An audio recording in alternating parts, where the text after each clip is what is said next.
Hey everyone, I've been thrifting a little bit lately for Christmas decor.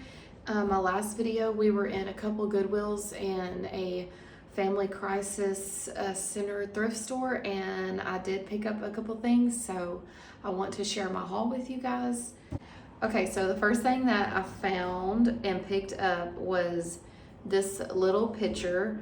It feels like brass to me. It's very heavy. I don't know how to tell if something is 100% brass. I need to probably look that up because, what do y'all think?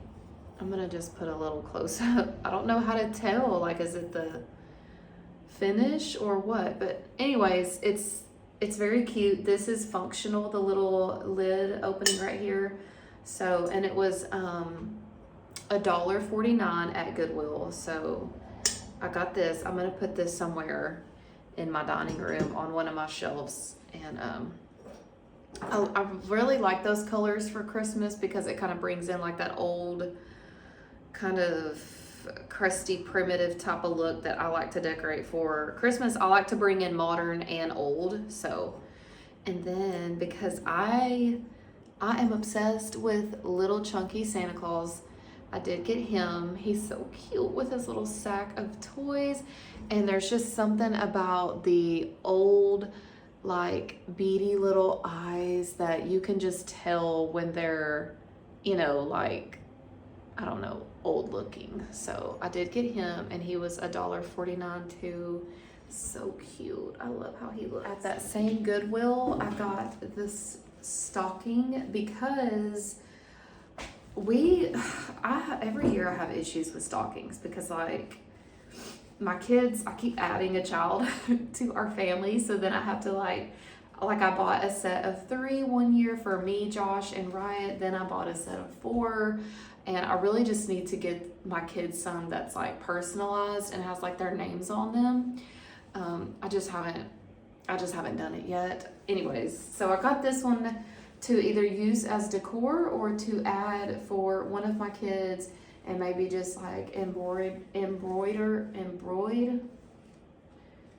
things on. And if I don't do that, I might do something else for my kids. I'm not sure, because this just looks more like a decorative stocking to me. But here's the pattern up close. It's got like the little trumpet, the tree, the bell, the angel. I'm trying to show y'all how it has all the little tiny pictures.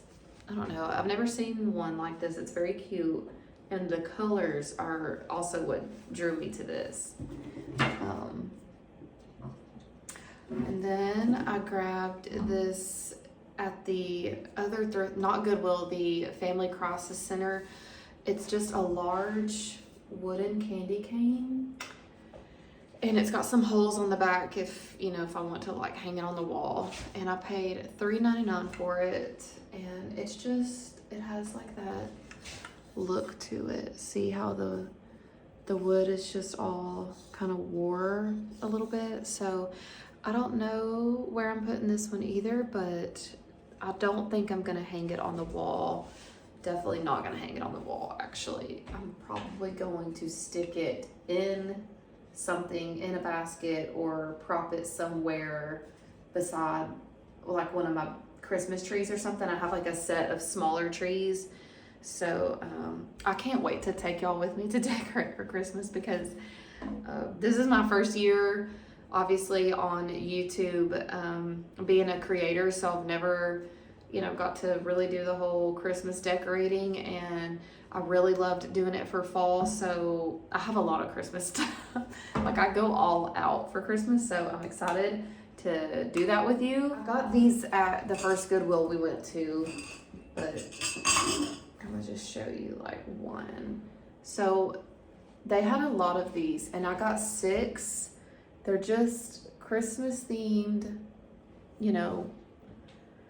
dinner glasses, whatever you call them, just drinkware to drink with like a dinner. And I did not have any of these. They're glass, like themed for Christmas for even just like my family, like me and Josh, if I just want to make us like a nice meal and just be in the spirit, the holiday mood, you know, then I now have a whole set. So what I like about these is that they just have like a few prints on them, and they're not like a certain like color. So I can get red plates, green plates, white plates, or even like glass plates if I find some, because I didn't find any matching plates for these.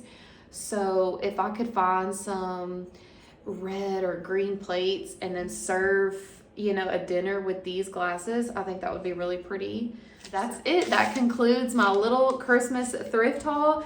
I'm sorry I didn't get that much. I don't have a whole lot to show, but it was fun finding just a few little things to add to my decor. I am so excited. I cannot wait to start decorating for Christmas. Okay, so I was gonna also show y'all what I'm cooking for dinner tonight. It's cooler weather again here in Texas. I don't know how long it'll last, but it feels amazing outside. Like, I'm wearing this comfortably outside right now. So tonight for supper, I'm making cheeseburger soup. Cheeseburger soup is very simple, and the best way I can explain it is it's like potato soup with hamburger meat. Some people add like a little bit of mustard, or they'll even put like diced pickles, but yeah, I don't know about all that. To start, you're just going to brown 1 pound of hamburger meat on the stove and just season it to your liking. I used garlic powder, onion powder, and a little bit of Slap Ya Mama Cajun seasoning.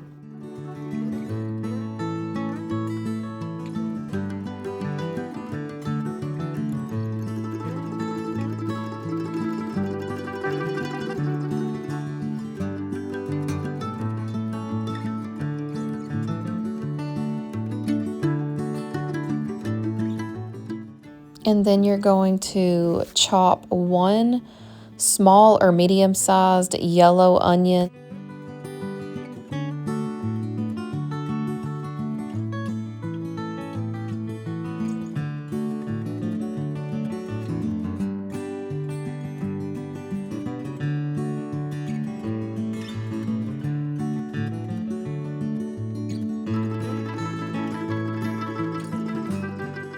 Now, some of these vegetables are definitely optional, but I feel like it's not a soup if it doesn't have at least a couple of vegetables in it.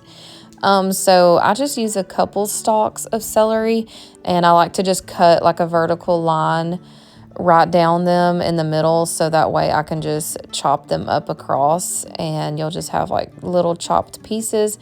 So just a couple stalks of celery, and then I like to put carrots in mine, and I just had these baby carrots in the fridge, and they're getting kind of old, like they've seen their better days, so I wanted to go ahead and use those. And I just cut them a little bit long ways and chop them across, like if they were really big, just into little coin size pieces. And I used maybe 6 or 7 carrots, and you're just going to throw all your vegetables into your pot with some butter and start sauteing them down.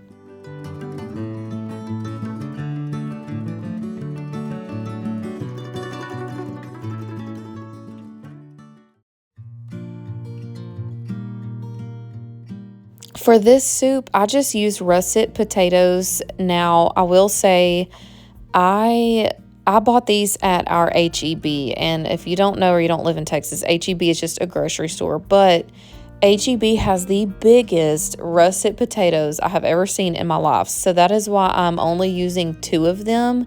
I would say they probably equate to like 4 to 5 regular size russet potatoes. I would think you need about 4 cups of chopped, cubed, whatever russet potatoes. That's just my estimate, but I'm using these 2 very large russet potatoes, and yeah, you just cube them up, just bite-sized pieces, nothing fancy. And then once I'm done, I'm going to put them in some cold water until I put them in my soup. That way they don't get yucky, and just to kind of rinse off all of that nasty skin peeling dust that gets on there.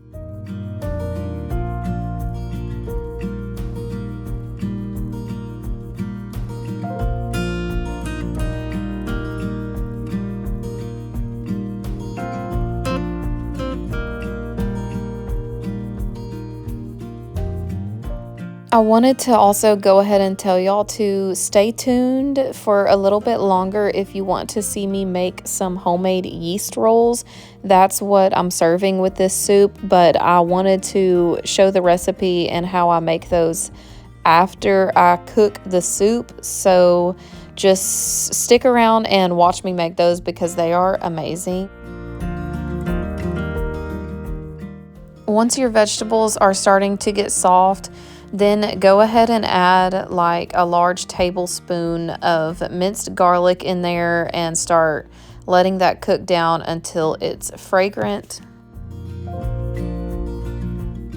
After you throw in your potatoes, I'm just going to start on my little chicken broth concoction. I like to use like the chicken bouillon or a chicken base. This one is from Sam's Club and it's lasted me a long time.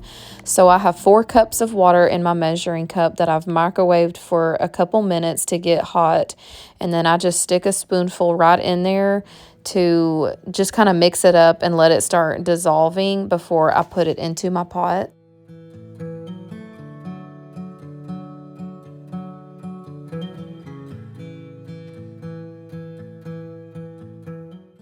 If you haven't noticed yet, my youngest son, Channing, has officially hit that stage where he does not let me out of his sight. He is trailing me everywhere I go. He wants to be on my hip.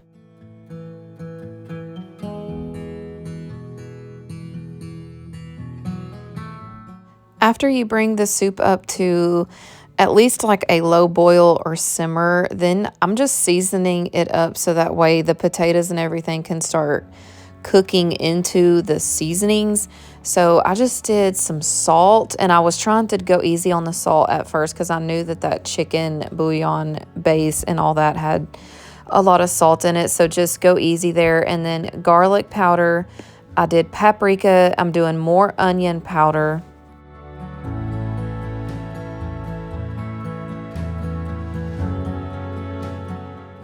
Now this is what makes the difference here. This freshly cracked black pepper goes so well in this soup. It just is so much better than just regular ground pepper. I don't know, there's just something about those coarse pieces of black pepper in there that makes it taste so much better. So here's how it looks as it's starting to simmer. You can tell it's already looks like it has so much flavor. So we're gonna let this simmer for about 15 minutes or so on like medium low until the potatoes are tender. And you're going to also make a little roux to the side in a small skillet, just butter and flour. Once your butter starts bubbling, you'll just add in your flour. I just did like a couple tablespoons here, and you're gonna pour that right into the soup. This is gonna give it that thicker consistency once you add in your milk and cheese. I used 1 small block of sharp cheddar cheese. You can use whatever cheese you want. You can use half a block of Velveeta. You can use shredded pepper jack, Monterey jack, Colby jack, whatever you want. Mild cheddar, I don't care. I use sharp cheddar. And I had about half a cup probably left in that half and half carton. So I did go ahead and pour that in there. But I did have to add a little bit of milk later. And then I just went ahead and put the ground beef in there, and I'm going to just mix everything up, making sure all of it is incorporated good before I put the lid back on. This is the most comforting meal I have made in a while. Look at how delicious it looks. It was delicious, by the way. It just has such a good creamy texture. You can also add like a dollop of sour cream in there and make it even creamier, but I just didn't see it necessary for mine. So this is how I served it. Just spoon it up in a bowl, and then I like to top ours with green onions. I would suggest bacon on top. Chopped bacon would probably be really good on there too. For these amazing yeast rolls, you're going to start by putting 1 cup of warm water into your bowl, not hot, not cold, but warm. And then you need 1 packet of your active dry yeast, and 1 packet equals 2 1/4 teaspoons, by the way. If you're like me and you have a jar of yeast, That's how much you need, and you're just going to put that in there and use a fork and just kind of whisk it around. Then you're just going to go ahead and start adding your flour. You need 3 1/4 cups of all-purpose flour. I'm just going to start with 3 cups, and then I will add my 1/4 cup as I'm kind of mixing it, just so I can make sure it all gets in there. And you need a 1/4 cup of sugar.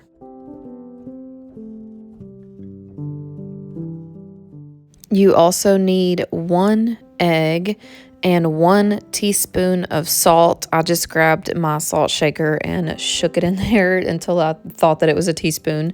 And then you also need 2 tablespoons of butter. I did not film me putting the butter in because I forgot about it. So I had to do that after.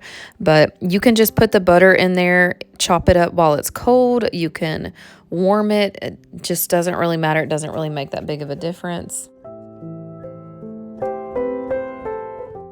I am using my dough hook for my KitchenAid to do this, and then I like to just go around with a little spatula and push all that flour off of the sides before I add in my other 1/4 cup of flour. After you create a dough ball and have everything mixed up, you're going to cover it loosely with a towel for 1.5 hours. After it has rose for an hour and a half, you're going to sprinkle some flour on your counter and throw the dough ball out there. And this is when you're going to create your rolls. Now, I was a little bit in a rush. Yeah, I didn't plan my day out that good around this. So you can take the dough ball, make it a nice big ball, and use a dough cutter or a pizza cutter, and you're going to make 16 rolls. I didn't do that. I just started pinching them off. And this is how you make a pretty round roll. You're going to make an OK sign with your hand and slowly push the dough through there, and it gives it like a smooth round top, like how a roll would look. You don't have to do this. My family doesn't really care, so I didn't do that for all of them, and that's how they look in there. So after you create your dough into the rolls and put them on a cookie sheet, they will rise for another 45 minutes, and then you bake them in the oven on 350 for 15 minutes, and they are so good. I was trying to show y'all the inside of them, how pretty they are. Y'all, they're so dangerous. I could eat like 5 of these. I drizzle honey on them and I ate them with my soup like that. They were so delicious. I hope y'all make either the soup or the rolls. They're perfect for this cool weather that we have right now outside. We are so excited about this cooler weather here in Texas. Thank y'all so much for watching, and I hope you all have a wonderful weekend.